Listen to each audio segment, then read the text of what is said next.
ഭാരതത്തിന്റെ പരമാധികാരത്തിനു നേർക്കുള്ള പാകിസ്ഥാന്റെ ഏത് അധിനിവേശ നീക്കങ്ങളെയും രാജ്യം വെച്ച് പൊറുപ്പിക്കില്ല എന്ന ശക്തമായിട്ടുള്ള മുന്നറിയിപ്പുമായി ന്യൂഡൽഹി.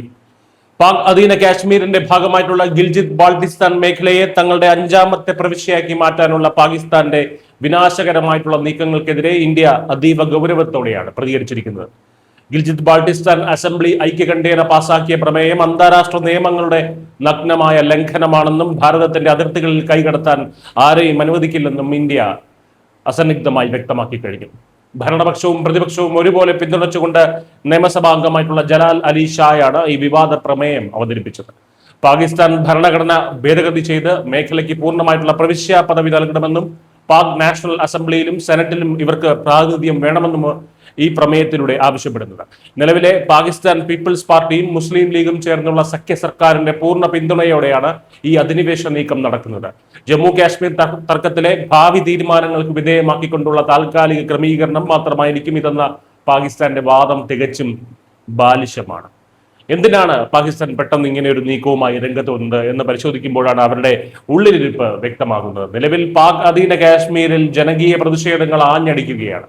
ഇതിനു പുറമെ ബലൂചിസ്ഥാനിലും ഖൈബർ പക്തുൻഖയിലും സുരക്ഷാ സ്ഥിതി പൂർണ്ണമായും തകർന്നു തരിപ്പണമായിരിക്കുന്നു.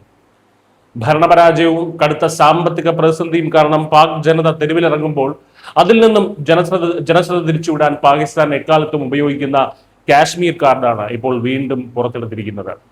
ആഭ്യന്തര തകർച്ച മറച്ചുവെക്കാനുള്ള പാക് ഭരണകൂടത്തിന്റെ ഒരു തരംതാണ രാഷ്ട്രീയ നാടകം മാത്രമാണിത്. എന്നാൽ പാകിസ്ഥാന്റെ ഈ ഏകപക്ഷീയമായിട്ടുള്ള അജണ്ടകൾക്ക് മുന്നിൽ ഇന്ത്യ അണുവിട വഴങ്ങില്ല എന്ന വിദേശകാര്യ മന്ത്രാലയം ഔദ്യോഗികമായി തന്നെ പ്രഖ്യാപിച്ചു കഴിഞ്ഞു. ഗിൽജിത് ബാൾട്ടിസ്ഥാൻ ഉൾപ്പെടെയുള്ള ജമ്മു കാശ്മീരിലെയും ലഡാക്കിലെയും മുഴുവൻ പ്രദേശങ്ങളും എക്കാലവും ഇന്ത്യയുടെ അവിഭാജ്യ ഘടകമാണെന്ന് വിദേശകാര്യ വക്താവ് രൺധീർ ജയ്സ്വാൾ ശക്തമായ ഭാഷയിൽ ഓർമ്മിപ്പിച്ചു. ഈ പ്രദേശങ്ങളുടെ പദവി മാറ്റാൻ പാകിസ്ഥാൻ നടത്തുന്ന യാതൊരുവിധ നീക്കങ്ങൾക്കും അന്താരാഷ്ട്ര തലത്തിൽ ഒരു നിയമസാധുതയുമില്ല. ഇന്ത്യയുടെ ഭൂപ്രദേശത്തിന്മേൽ അവകാശവാദം ഉന്നയിക്കാൻ പാകിസ്ഥാന് യാതൊരു അവകാശവുമില്ലെന്ന് ഭാരതം അടിവരയിട്ട് പറയുന്നു. അതിർത്തികൾ മാറ്റിവരയ്ക്കാനും ഇന്ത്യൻ മണ്ണിൽ അവകാശം സ്ഥാപിക്കാനും പാകിസ്ഥാൻ നടത്തുന്ന ഇത്തരം നിയമവിരുദ്ധ പ്രമേയങ്ങൾ വെറും കടലാസ് കഷ്ണങ്ങൾ മാത്രമായി അവശേഷിക്കും. രാജ്യം നേരിടുന്ന യഥാർത്ഥ പ്രതിസന്ധികളിൽ നിന്ന് ഒളിച്ചോടാൻ പാകിസ്ഥാൻ നടത്തുന്ന ഈ ഭൗമരാഷ്ട്രീയ തിയേറ്റർ അല്ലെങ്കിൽ നാടകം കൊണ്ട് ഇന്ത്യയുടെ അഖണ്ഡതയ്ക്ക് ഒരു കോട്ടവും വരുത്താൻ സാധിക്കില്ല. സ്വന്തം അതിർത്തികളും പൗരന്മാരെയും സംരക്ഷിക്കാൻ ഭാരതത്തിന് പൂർണ്ണമായിട്ടുള്ള സജ്ജീകരണവും ആർജവും ഉണ്ട്. പാകിസ്ഥാന്റെ ഈ കടന്നുകയറ്റ ശ്രമങ്ങൾ ലോകത്തിന് മുന്നിൽ തുറന്നു കാട്ടിക്കൊണ്ട് നമ്മുടെ പരമാധികാരം സംരക്ഷിക്കാൻ വിട്ടുവീഴ്ചയില്ലാത്ത നിലപാടുകളുമായി ഭാരതം മുന്നോട്ട് തന്നെ പോകും. News desk Malayalam.